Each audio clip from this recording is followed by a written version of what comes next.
Ang susunod na programa ay rated PG. Ito ay nangangailangan ng patnubay at gabay ng magulang para sa mga batang manunood.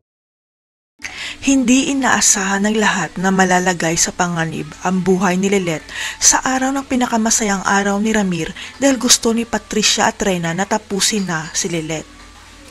Si Lilet lang kasi ang hadlang sa mga plano ni Renan at Patricia dahil hindi nila makukuha ang kayamanang pamana kay Eira kung bine-brainwash ni Lilet si Eira.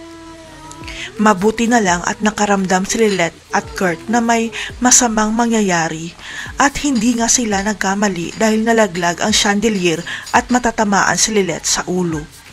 Sa kabutihang palad nakailag si Lilet dahil kay Kurt, kaya lang nawala naman ng malay si Lilet at kitang-kita ni Patricia at Rena na palpak ang plano nila na patayin si Lilet.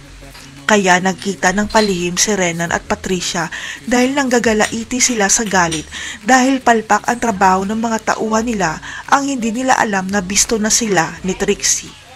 Walang kamalay-malay si Renan at Patricia na narinig lahat ni Trixie ang usapan nila at hindi siya makapaniwala na pera pala ang habol ni Renan at ng mami niya kay Eira.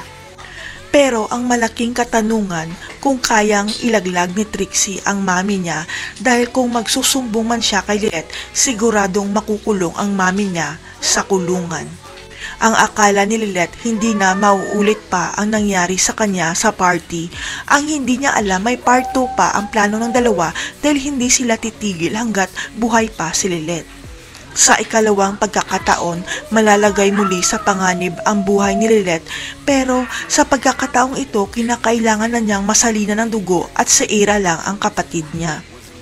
Ang malaking problema, hindi nagmatch ang dugo ni Eira kay Lilet at dito na malalantad ang katotohanan na hindi pala totoong anak ni Meredith si Eira kundi si Lilet lang pala.